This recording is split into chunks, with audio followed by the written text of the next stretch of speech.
So you have covered drug calculations in math class with Gina. So this is just a review, refresher of drug calculations. Um, let's, I'll be totally honest. I am not a mathematician, math whiz of any type, but it is something that I work on. And I hope to show you today maybe a way that clicks with you better. If the ways that I'm showing you is not how you choose to do it, but you can still show me how you get your work and you provide the right answer, and continue to do what works best for you. So we will start off talking about ratios.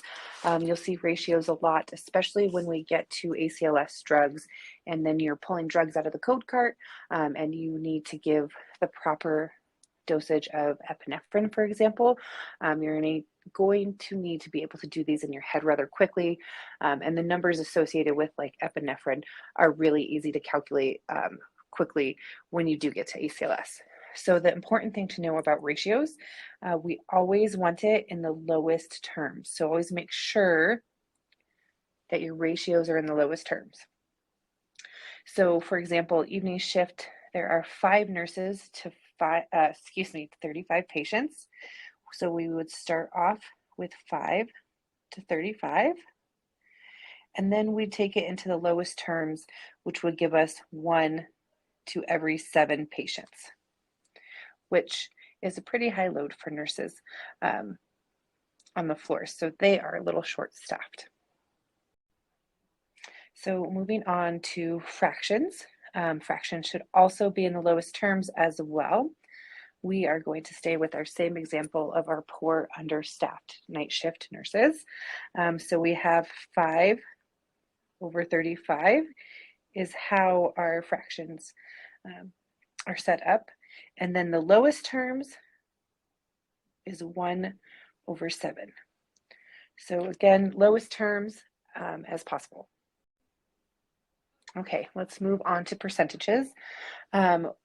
When we calculate percentages, essentially you are dividing by 100. So we're going to take the same question, but we are going to express it as a percentage rather than a ratio or a fraction. But we are going to start with our fraction, 1 over 7. So if we take 1 divided by 7, we get 0.142. Because we're dividing by 100, we're going to move that decimal place over 2 points, and that is going to give us 14.2%.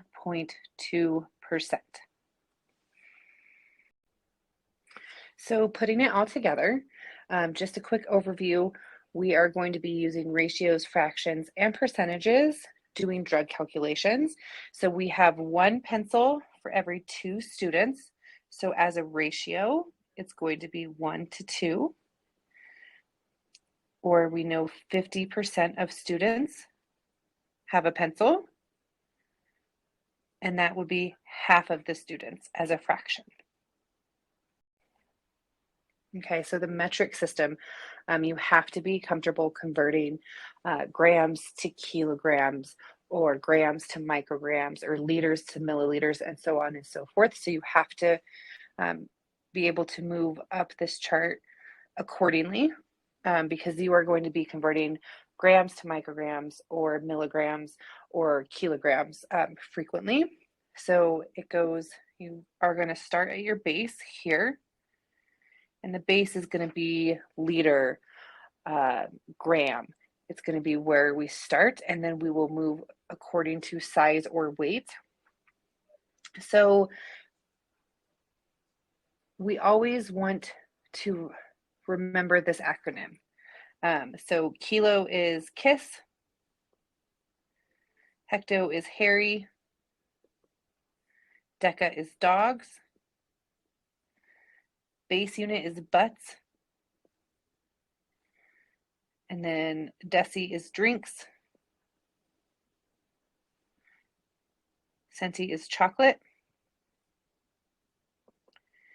milli is milk, and then micro is mom. So just be able to remember so that you're properly converting and getting the right dosage or volume. Very basic. Remember that 1 cc is equal to 1 ml. In medicine, terms are constantly changing. And so we say 1 ml, 2 ml, 3 mLs now, and that is what we teach. But you might hear some of the older providers call it 1 cc. So just know that 1 cc equals 1 ml. As an RT and a medical provider, it is critical that you know and are practicing safe patient care, and that includes medication administration as well. The right patient. How are we going to know we have the right patient? We are going to get 2 patient identifiers. We're going to ask their name and their birthday. If they are on a ventilator or unable to answer, we are going to check their wristband and make sure that it is on the right patient. We should always be scanning the right drug. So hospitals have electronic systems now. So you scan the bracelet and then you scan the medication, and it should go up into their medical record saying, oh, this is the right patient. So if they're not prescribed that drug or it's not the right patient, there should be a big red warning on the screen. So making sure that you do that, as well as getting the 2 patient identifiers, is going to keep your patient safe. So don't cut corners to save time, because it could cost someone their life. So they must receive the right drug. There are a lot of drugs, and as you get further into pharmacology and into the hospital, you'll find that there are a lot of drugs that have very similar names. And some safety units in place in hospital systems will say, this drug has a similar name to this drug. Are you sure you want to administer it? And then so just taking that extra second to make sure that you have the right one is going to be beneficial. We want to make sure we have the right amount, especially if we're constituting something. We want to make sure we have the right route as well. Acetylcysteine, which is mucomist, can be given via IV as well as orally and inhaled. So obviously when it's ordered for us, we're going to give it inhaled. I won't say what hospital, but I ran into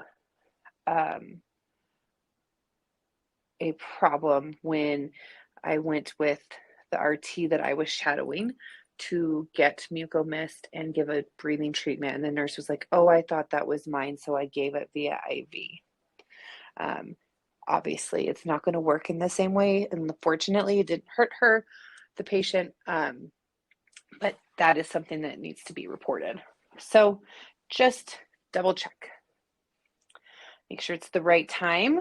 Hospitals will often give you leeway depending on their policy. You can give it up to an hour before or up to an hour after it's ordered, because all your meds are going to be due at the same time. So you got to have some leeway there. And make sure you are documenting. Never document on a drug that you didn't give. Never document vital signs that you do not see. Or reactions that you did not witness. So, CYA, cover your butt. So these are the things that your drug orders are going to include. So when orders are input into the system by either the physician or yourself, or you're going to change orders, it has to include the drug name. So albuterol, Spiriva, Atrovent, whatever it may be. It will also have the generic and the brand name, the dosage, how much the patient should be receiving from your administration, the route, so inhalation, IV, topical, instillation, whatever it may be, frequency, so that's BID, Q4, TID. If you're changing something on your drug order, you may just be changing frequency, or you may be adding a PRN drug, but all of these must be present. Okay, so how to do drug calculations. So here's an equation that you can use and manipulate to get exactly what you need and what you're solving for. So dose equals volume times concentration. So dose, that's going to be our grams, milligrams, micrograms, so on. So volume, you're going to see cc's, not as common, milliliters, liters, so our volume. Concentration, you'll see either a ratio, a percentage, or a fraction. When using this equation, your concentration should always be turned into milligrams over mLs. So remember that you want to turn this into milligrams over mLs. So with this formula, depending on what you're solving, you basically move the equation around and manipulate it. So if you're solving for volume, then use your algebra to move the equation around. And this formula would be volume equals dose divided by concentration. Okay. So the first thing you want to figure out when you have a problem like this is what they're asking for. So it's 2.5 mLs of 1 to 1,000 epi contains how many milligrams? So here it looks like they want to solve for milligrams. Well, that's a dose, right? So we know that this is the dose, and that we know that milliliters is going to be our volume, and this is our concentration.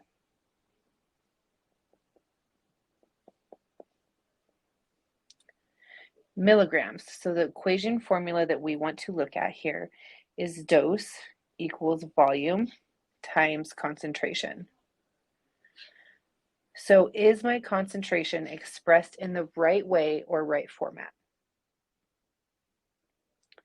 It is not, right? Because we want to turn it into milligrams over mLs. So always remember, when you have a ratio of 1 to 1,000, this is going to be 1 gram. Make that look more like a 1. 1 gram over 1,000 mLs. So it's still not where I need it to be. So I have to convert 1 gram to milligrams. Now, here people may have their own ways of coming up with a conversion. If you don't have your own way, then you can use this one. So we know we are here, we're at base. So this is grams, deci, centi, milli. So this would be our 1, and then we'd add a 0 here, here, and here. So we have 1,000 milligrams per 1,000 mLs. So if we cross out all the zeros that match, we have a concentration of 1 milligram per 1 ml. So now we can plug in our equation, and we know that the dose equals 2.5 times 1 milligram, giving us 2.5 milligrams. Okay, let's do another one. So we know this is our concentration, and we know that this is our dose. So we're going to be solving for volume, and volume equals dose divided by concentration. But our concentration isn't in the right format, right? So now we know it's 1 gram to every 200 mLs. And we know that 1 gram equals 1,000 milligrams over 200 mLs. We're going to cross out the zeros that match, and it's not quite the lowest format. So we know that there is 5 milligrams per every ml. So to find volume, we're going to take the dose. We're going to do 7.5 over concentration, which is 5. And that is going to give us 1.5 mLs. Okay, another one, practice makes perfect. So first we got to figure out what we're solving for. So we see our volume here and our concentration here.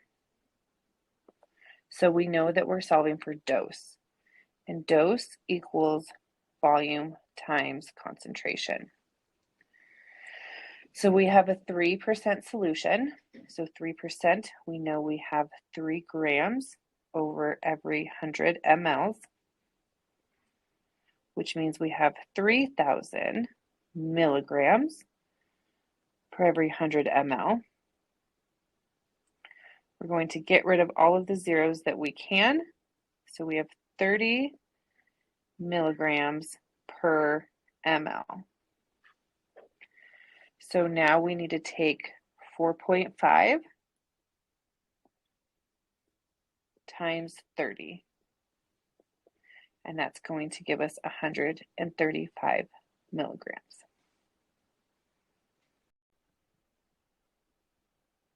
Okay, so this one is telling us, excuse me, that we have the dose here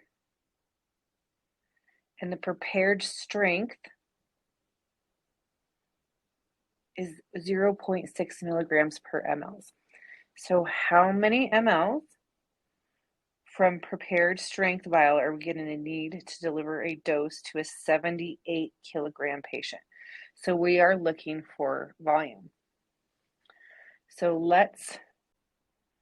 if we know the dose is 0.025 milligrams per kilogram, we need to look at how much our patient weighs.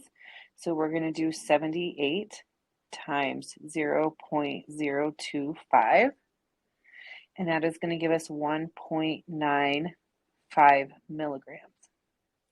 Okay, so we know that volume equals dose divided by concentration.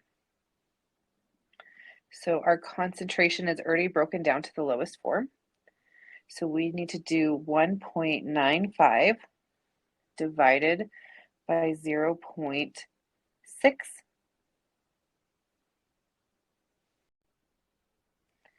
And that is going to give us 3.25 mLs. So make sure that you do your drug calculation worksheet, and that if this method doesn't work for you, use what's best for you. You can always check in with me and Gina. Gina is our go-to math guru, so she would have no problems helping you. And I will have a few of these drug calculations on the next exam.